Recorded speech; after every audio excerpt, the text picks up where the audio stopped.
Hey everybody, welcome to Last Night in Vegas. I'm your host, Brian Ortega, and we are back highlighting Mayfair Supper Club. So I've actually done this pod before, but this was way back when we first started, and I thought it'd be okay to revisit it just because we have a new podcast host, Podbean, if you were wondering which one is the podcast host. And I just thought that I would, I hadn't visited it in quite a while. It had been probably, a couple months between visits. And I have to say, kind of nice to just sort of slip back into it. And I talked to the bartender Mike, who's absolutely fantastic. Actually was in a tournament for bartending, which was actually really fun to find out. So I thought it'd be fun to revisit Mayfair Supper Club and some of the reasons why I think it's one of the top places in town, especially if you want dinner and a show and really a lot of bang for your buck. So we're going to be highlighting Mayfair Supper Club. Okay, everybody, so we are back. So we're going to be talking about Mayfair Supper Club over at the Bellagio. So Mayfair Supper Club itself has been here for quite a few years, and I have to say it hasn't changed the idea of what it wants to be. It definitely has changed parts of the restaurant, which is good.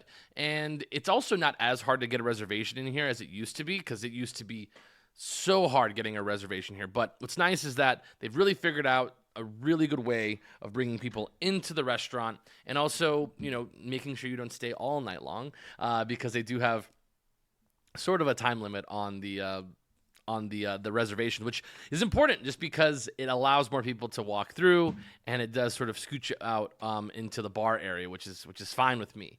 Just a couple little basics. So they're open from 5 to 10 during the week, so Monday through Thursday and Sunday, and then Friday and Saturday they're open from 5 to 11 with the kitchen, and then Mayfair After Dark, which is their nighttime show, which usually is like sort of a burlesque style show, is from 11 p.m. to 1 a.m., and that's Friday and Saturday. So the idea of what Mayfair Supper Club is, it's supposed to really make you feel like you're back in the 1950s and 60s. Think like the Copacabana, the Coconut Grove in Los Angeles. It's supposed to have this sort of Howard Hughesy, Frank Sinatra, Don Rickles, Dean Martin, Sammy Davis Jr. vibe in it. It's supposed to feel like 1960s New York, early 1960s New York. When you walk in, it has these beautiful moldings of seashells, and it has these like light dust of pink on the inside as well.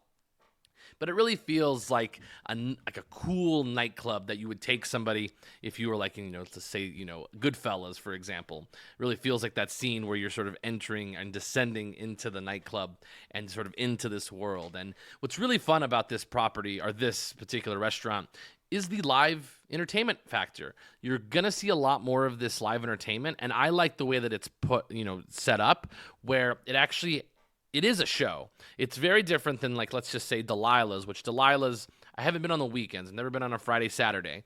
But if you go on, a regular night, Monday through Thursday, they're going to have a band. They're going to have a singer. It feels very, very elegant, very high-end, and it's much more of a vibe when you go to that. It's much more setting the tone for the restaurant. Mayfair Supper Club is much more of a show. They actually have the stage that lifts up. It has a full band. It actually has, a drummer, a bass player, a piano player, a guitarist, horns, so on and so forth. But it's much more of a show. It has 2 singers. It has 3 dancers. It has 5 dancers in total. And altogether, it just is a really, really good time. The main difference between, let's just say, Delilah's and Mayfair Supper Club, Delilah's is really good for like an elevated group dining experience, maybe even for a couple. Mayfair Supper Club is definitely more of a party. You're definitely going to go, it's an elegant party. It's not going to be like Ha Salon, which is a Mediterranean restaurant, where they're just running around the restaurant. So it's not that. It's definitely going to be something that you're going to bring, like a bachelorette party. If you just got married, it's always really fun. That'll be a very expensive meal, by the way. But it's definitely a place to have a good time. They interact with you. They also, will sort of, little jabs here and there. It's obviously a production. They, do the same sort of style each and every night. But if it's your first time seeing it, it's absolutely a fun time. So I really enjoy the live entertainment aspect of it. It's every single day, which you can count on, Monday through Sunday, they will have a live performance. So that's why I like to send people here, because they get that sort of bang for your buck feel to it. Because they have a bar area, I always tell people to go to the bar just in case they want to have a drink, watch the live entertainment, and then go on with their day. They don't have to do the whole meal. But if you do choose to do the whole meal, it is certainly an interesting blast from the past. The food itself is actually very good. I have to say that there are things, it's sort of like landmines for Mayfair Supper Club that you should maybe stay away from, at least from my point of view. Some people love some of these items, but they have updated the menu, which I'm really happy that they did. So you can check it out on their website, which also has the prices, which is always nice to see that. So if you ever look at any of the appetizers that are here, they do have Caesar salad, they have a wedge, seared foie gras, they also have coconut shrimp, heirloom tomatoes, wonton soup. All these appetizers are big enough to share. A Caesar salad can feed up to 3 people, but, safely 2. So Caesar salad's quite good. The wedge is also delicious. One of the things that I tell people probably not to get, because it's not the way that I enjoy it, is the coconut shrimp. The coconut shrimp's $35, and they look weird, like, to me personally. It's just not, it's sort of like those long strips of, coconut shrimp. I like sort of the rock shrimp, little guys. So this is not my jam, but some people do enjoy it. But I usually try to stay away from the coconut shrimp. It's just not my deal. They do have caviar service. If you're somebody who really enjoys caviar, they do it by 30 and 50 grams. They also have chilled seafood, or chilled shellfish, if you will, and they do have it in a tower if you want to do it that way. They have shrimp cocktail, which is $36. They have half Maine lobster, and of course the seafood tower, which is $78 per person. It is mentioned on the menu, so just be aware that is there. They do also have sushi, which a lot of people do like to go to the bar and just have sushi. A couple different rolls. They also have crudo. They have tuna tartare, which I went with somebody. I didn't go with somebody, but I was sitting next to somebody that got the tuna tartare, and they really enjoyed it. Same thing with the Mayfair roll, which typically I believe it comes with 3 in a roll for this one. They also have A5 nigiri, if that's your thing as well. So in terms of appetizers, I think it's, there's good stuff there, but you really come here for the entrees. The menu itself is very contemporary American. Think like 1950s again. Comes with these big white menus, which is really fun. It sort of feels sort of throwback. But their entrees, they have sort of all over the map, but, very much focused on American-style cuisine. So they have a grilled branzino, obviously. They also have their Dover sole, which is really, really popular, which is actually prepared tableside. They also have a Maine lobster thermidor. Thermidor? Yep, I said it right.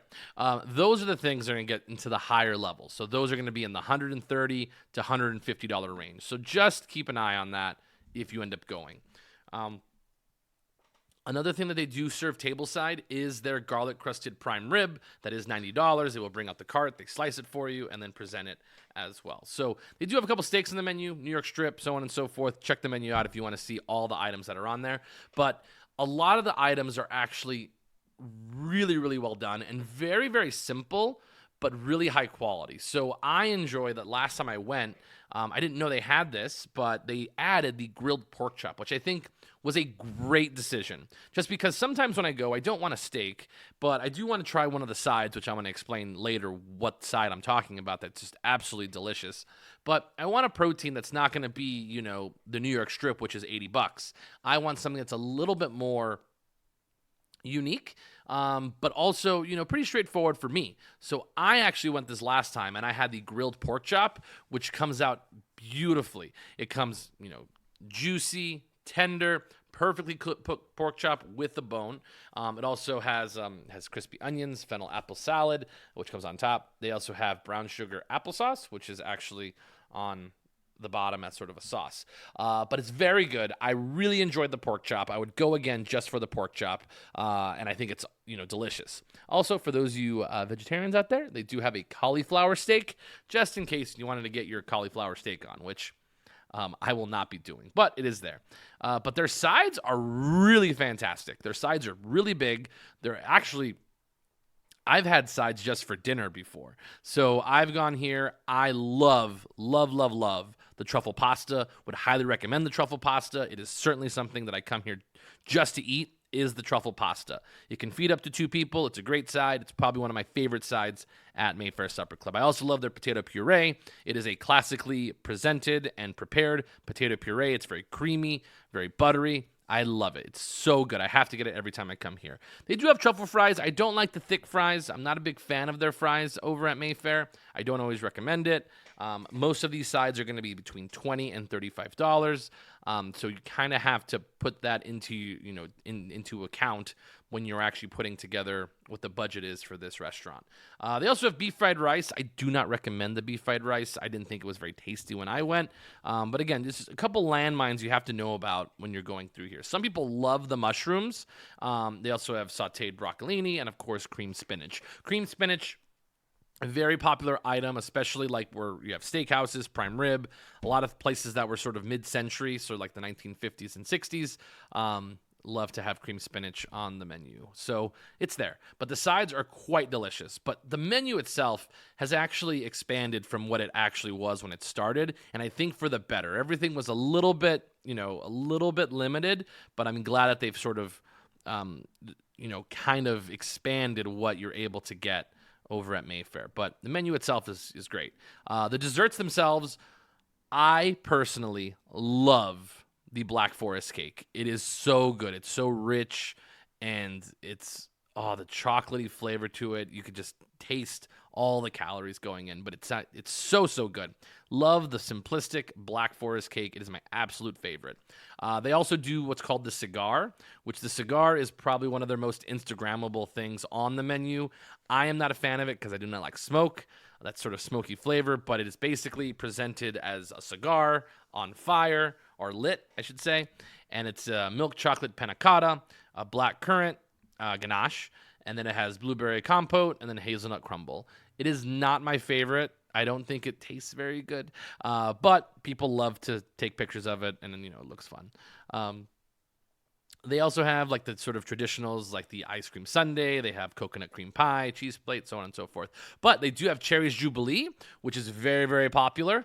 And I think, as I'm kind of looking at the menu, they no longer have it, which is very, very interesting. They used to have Baked Alaska, but I think not enough people were getting the Baked Alaska, so they took it off the menu, and now we have Cherry's Jubilee instead. So it is quite possible that they actually do Cherry's Jubilee tableside. Have to ask on that one, just because they usually did the Baked Alaska at the table.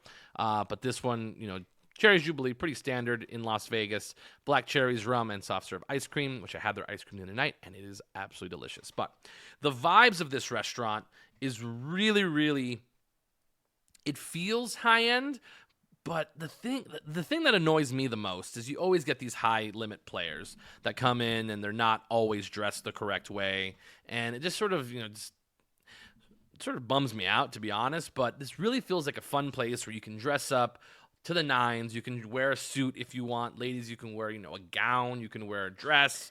And it really feels like you're sort of transported back into like Vegas in the 1960s. And really, it's always fun to feel that way, I think. And even walking around the Bellagio, it does feel that way. And that's why I always sort of like the culmination. There we go. I got the word. The culmination of Mayfair Supper Club is really a microcosm of the Bellagio. A lot of big words in that sentence. Did my best. But it feels like it's elegance, it's elevated, it's entertainment for adults, and it's really a place that you can really get the feeling that you're in a high-end environment. So that is why I like Mayfair Supper Club. It's always a great option. Like, for example, if you can't get into the Lilas, or you want something that's a little bit more atmospheric, I do love Mayfair, and the cocktails themselves are really fantastic. It does depend on the bartender you get sometimes. They're really well known for their martinis. Their martinis come in these big, long glasses. It feels very much, the old school days of martinis. And typically you're able to get any cocktail that you need, they're able to make. They have a very large bar, which is, fantastic. And other than that, they also have a lounge, which is just outside of the restaurant, where you can listen to, they do have sort of like light DJ music, which is a slightly different vibe. But honestly, if you're going to be going to Mayfair Supper Club, I recommend when you walk in, don't be put off because it is sort of, you have to go through a door and there's the hostess and everybody sort of freaks out. Whenever you get this, by the way, whenever you go to any place that has the hostess stand out front and there's sort of like these, it feels isolated because you have these doors, one way in, one way out. Don't be afraid to walk into the bar. I always tell people this. Act like you own this place, because if you act that way, you'll get a lot further in this town than, being a little bit nervous. So I know it's, tough because, you're new, but that's how I recommend. That's how I went to Carver Steak the other night too. Like, it's just, there was a bunch of people standing outside, like 20 people, walked right through, got up to the bar, was able to start eating my food and having my drink while I was waiting, people are outside waiting. But again, Mayfair, beautiful entrance, has this really cool sort of rose awning, which is nice. And then you go through the door, and then to the right, directly to the right, you will see the lounge area, which the lounge area, it's fine if you're waiting for reservations to go in. But I recommend you blow right past that. They have 2 double doors on either side of the bar. Go right through there into the main dining room, and off to your right, you will see the bar where you can sit, have a drink, have an appetizer, or have a drink and then go get your seat because they will come get you. There isn't really a bad seat in the house. If you make reservations for Mayfair Supper Club, they will seat you in the main dining room. So just know that right away. If you make a reservation online, they will certainly seat you in the main dining room because they have sort of the auxiliary lounge area, which typically is reserved for walk-ins and, maybe late reservations, but walk-ins, that's essentially what it's made for. So try not to sit out there. Again, you can sit at the main bar and have the full menu. The only thing they aren't able to do is the tableside preparations because it is sort of a tight space. But they have really nice booths. You can always recommend a booth, a table. There is not really like a best place to sit in terms of, the space. You typically want to be as close to the stage as possible. Everybody always says they want to be right next to the window so they can watch the Bellagio fountains, which, sure, I totally get it. But the thing is, you're not going to be able to hear the fountains most of the time, especially because they have the live music going on. So honestly, you can sit. I want to sit somewhere closer to the stage because that's where your eyes are going to be drawn to when the fountains are not going off. And guess what? You can still see the fountains basically from any one of the spots inside of the restaurant. But if you do go here, make sure you ask, just see if Mike is working at the bar. Come say hello, say that Brian from Concierge Confidential sent you. He'll probably say, cool. If he sends you like a little shot or something, that'd be nice. So he made me a Bananas Foster. That's what he made me. Bananas Foster cocktail, which was interesting because I don't like banana, but it actually came out really, really tasty. So not a terrible choice of getting that. I was also, a couple cocktails in and feeling a little tipsy. But overall, I love Mayfair Supper Club. It's always been one of my favorite places to go. I would highly recommend reservations at least 2 to 3 weeks out, especially for big holidays like Valentine's Day, for example. Valentine's Day could actually be a really good place to go. Mayfair Supper Club would be a great place to go for Valentine's Day. I would always put on the reservation that you are celebrating something because they don't give you free food, unfortunately, but they will give you a nice little rose that comes from, wherever. And most ladies like the roses and get to take it with them. If you're a gentleman, they will typically give you something food-wise. I don't know why it's that way. That's the way it rolls. It just sort of depends on who you get, but that's usually what happens. But again, make your reservations in advance for Mayfair Supper Club. I do have a video already for Mayfair Supper Club on my Instagram and my TikTok, which you can follow our Instagram page, Concierge Confidential _LV, or my personal one, Brian _Ortega26. You can also follow me on TikTok, which is at Keys to Vegas, where you can catch all of our videos that we make for this podcast. But I'll try to maybe put together another video for Mayfair Supper Club. Maybe I'll put it with little zhuzh, if you will. But I'll try to make another one, sometime soon because I do have a little bit of footage from, the last one. So other than that, that was Last Night in Vegas. We are closing in on the Super Bowl, so I'll be doing a few more videos and a few more podcasts about planning and making your trip for the Super Bowl. We also have Valentine's Day coming up, so I'll probably do a Valentine's Day pod. So that'll be on deck as we get closer and closer to February. We're almost done with January already. So it's been really great. I really enjoyed doing this every week for you guys, and I really appreciate you guys listening. If you have any topics you'd like discussed or have any questions about maybe your upcoming stay in Las Vegas and you're just still planning it, please feel free to DM me on Instagram at conciergeconfidential_LV or my personal one that I gave out earlier, and I'll try to answer that question as best as I can. And if it's a good enough topic, I'll go ahead and cover it on Concierge Confidential in our upcoming episode. So again, my name is Brian Ortega. This was Last Night in Vegas. If you see me out in town, come say hello. Maybe we'll buy you a drink. But remember, keep it confidential.